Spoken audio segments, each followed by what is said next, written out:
Hey guys, সবাই কেমন আছো? আরও একটা নতুন মিনি ব্লগ নিয়ে চলে এসেছি। তো আমরা এসেছিলাম একটা মেলাতে। কি মেলা বলো তো? এটা উল্টো রথের মেলায়। আমার মামের মুখটা দেখতে পাচ্ছ, মুখটা পুরো ফুলে আছে, হাসছে না। তো আমি একটু ওকে বলছিলাম যে হাসো, হাসানোর চেষ্টা করছিলাম। কারণ ও হাসছিল না, কারণ হচ্ছে ওকে আমি মিকি মাউসে চড়তে দিইনি। কারণ মিকি মাউসে চড়লে ও খুব লাফালাফি করে আর ঘাম হয়।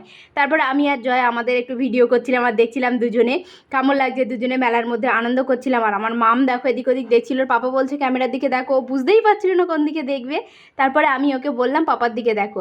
আর আমি এই দোকানটায় এসেছিলাম ক্লিপ নেওয়ার জন্য। তো আমার মাম আমার হাত ধরে টানছে, বলছে মাম্মাম তুমি তো বাড়ির থেকে বলে এসেছিলে কিচ্ছু নেবে না, তাহলে ক্লিপ নিচ্ছ? বলে আমার হাত থেকে ক্লিপটা কেড়ে নিচ্ছে।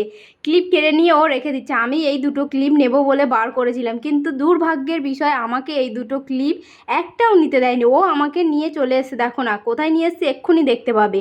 ওর পছন্দের যে জিনিস সেখানে, ও খেলনার দোকানে। ও কি খেলনা নেবে সেটাই আমাকে দেখাতে নিয়ে এসছে। আমি বলছি কি নেবে?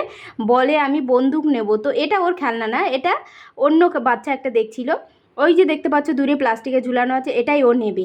তো ওনাকে আমি বলছিলাম যে এটা ভালো হবে, ওনাকে বললাম যে এটা চেক করে দাও, যেহেতু ওনাদেরই জিনিস প্যাকিং করা, আমরা খুললে যদি প্রবলেম হয়। তো আমি ওই জন্য আর কি চেক করিনি। তো উনি চেক করতে গিয়ে দেখলো ওটায় কোনো সমস্যা আছে, তার জন্য অন্য একটা বন্দুক বার করে দিয়ে আর চেক করলো। তারপর ওর পাপা মামকে জিজ্ঞেস করছে তোমার ভালো লেগেছে? তো বলছে হ্যাঁ খুব ভালো লেগেছে। তারপর আমি একটু নিজে চেক করে নিচ্ছিলাম যে উনি যেভাবে চেক করেছে আমি করতে পারবো কিনা, বাড়ি এসে ওকে আবার খেলনাটা ঠিকঠাকভাবে করে দিতে পারবো কিনা রেডি।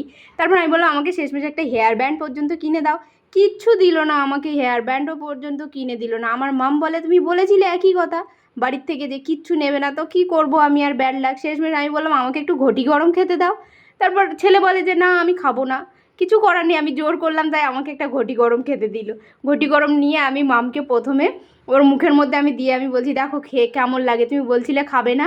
তারপরে ও আর নেয়নি, ওর ভালো লাগেনি। আমিই খাচ্ছিলাম। খেতে খেতে আমরা এই দোলনার দিকে চলে এসেছিলাম। এখানে ছিল নাগরদোলা। এটা প্রথমে স্টার্টিংটা ওই জন্য এত স্লো, তারপরে পাশের লাইটিংগুলো খুব ভালো লাগছিলো, ওই জন্য একটু ভিডিও করলাম। তারপরে চলে এলাম জিলেবির দোকানে। রথের মেলা, জিলেবি না খেলে চলে? তো আমরা জিলেবি খাওয়ার জন্য লাইনে দাঁড়িয়েছিলাম। তারপরে একটা দোকানে চলে এলাম। এটা বড় বড় যে গোল আছে, এটা কি পরোটা বলেছিল আমার আদৌ মনে নেই। তারপরে আমরা মেলার থেকে বেরিয়ে গেলাম, আমাদের মেলা ঘোরা হয়ে গেছে।